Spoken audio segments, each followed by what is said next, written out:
A reading from the Gospel of St. John. Standing by the cross of Jesus were his mother and his mother's sister, Mary, the wife of Clopas, and Mary Magdalene. When Jesus saw his mother and the disciple there whom he loved, he said to his mother, "Woman, behold your son." Then he said to the disciple, "Behold your mother." And from that hour, the disciple took her into his home. The Gospel of the Lord. Praise be to you, Lord Jesus Christ.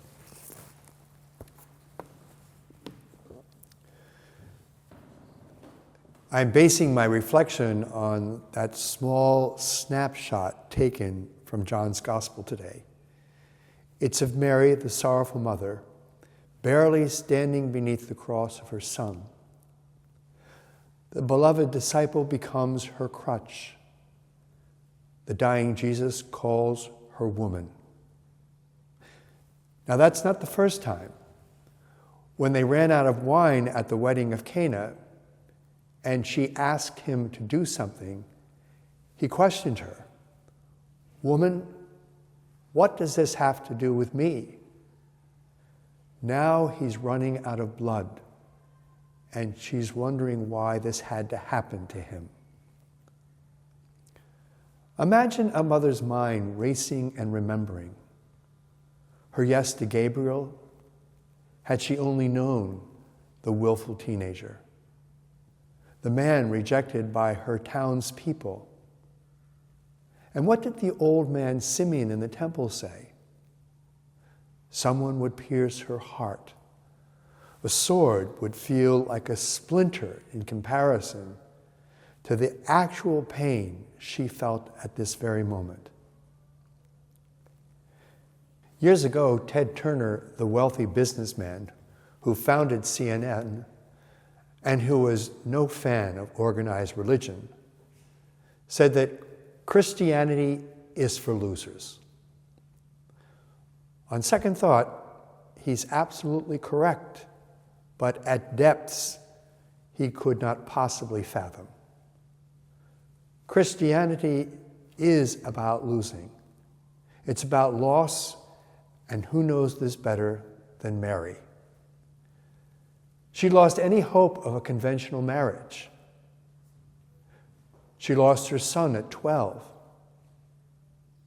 She lost her husband Joseph at some point. She lost her voice when people all around her were crying, "Barabbas!"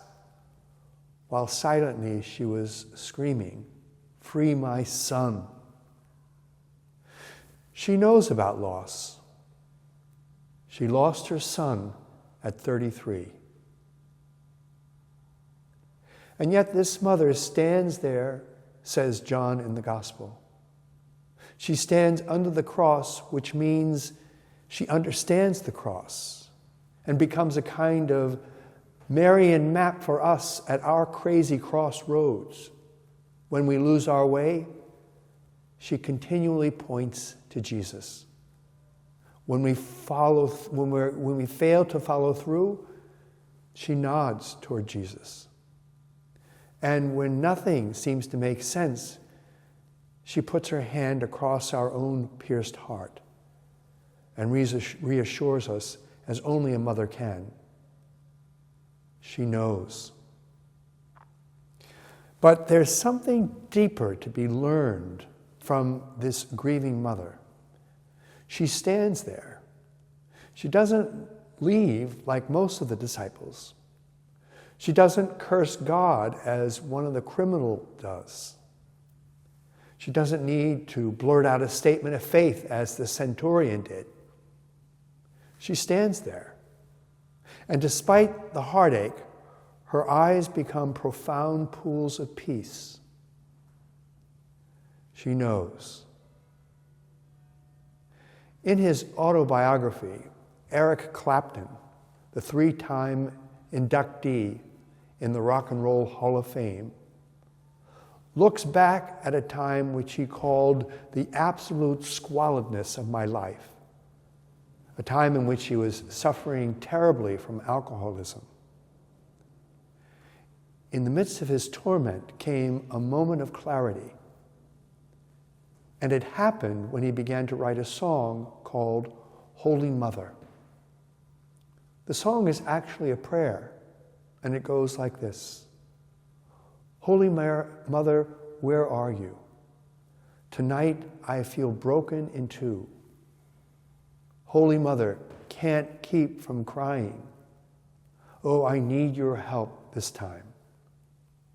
Show me, please, which way to turn to find myself again. I sense you know me. Send me, please, some peace of mind. Mary knows. She knows a rock star's terrible plight. And he knows she knows. He senses this. There are some people we know who like to be begged. They first have to be asked over and over because that's what they want before they are willing to lift a hand to help. Others are so preoccupied with themselves and so hardened that they no longer even notice the need of others.